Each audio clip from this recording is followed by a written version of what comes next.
record. This one seems like a simple, kind of stay out of the way of it song or groove, a sort of easy breeziness to it. How did it come about? Everyone's looking at you, Steve. Like most of the songs on the record, If I Lost You, it started with us just jamming in Butch's basement. And it ended up being a lot about the atmospherics and the weird sounds that are coming in and out. When I first listened to the record, it seemed like this was a little like a mid-tempo kind of dark area of the record, these next three songs. And this is sort of the beginning of that sort of mid-tempo stepping back a little bit, you know, because we've had the opener and then the banger and then the sort of driving aspect of the British feel of the third, and now we sort of sit back and begin to shift again into the sort of dark center of the record.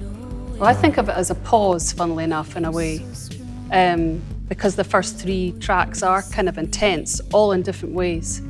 And this one does have a sort of air, like a breezy space about it in a way. And, you know, lyrically, it's something I've never ever done before, which is basically write a really straightforward love song, which I've never ever done before. And when we were on tour with Not Your Kind of People, I remember being on stage and standing on stage singing something. I can't remember what song it was, but I was aware that I was like, wow, why are all your songs, like all the, you know, lyrically coming from a really defensive standpoint?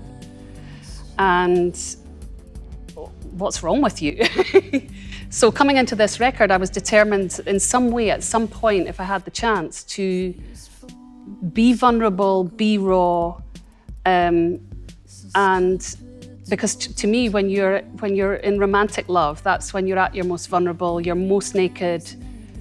It's where you find the most space, you know. So that song was driven lyrically for me by a desire to write a love song.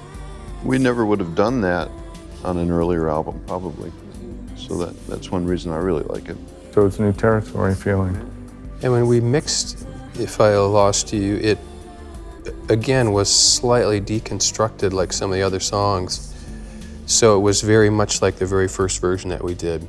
There weren't a lot of extra things on it, but we did pull it back again, so it just had that space. And like a lot of the other tracks in the record too, Shirley's voice is kind of front and center, and it was really key to us that, especially after, like you said, Blackout, how dense that was after Empty. We wanted just to feel like there was some air and space, and you could pause and catch your breath in a way. Yeah, when it came to mixing that song, we just started dropping stuff that we had added over the past weeks. I think it just felt right to do. It ended up closer to the original version. Interesting. Did I just exactly repeat what you just said? Only better. Maybe, I don't know. You don't know what you said. Affirmation is good though. Yeah.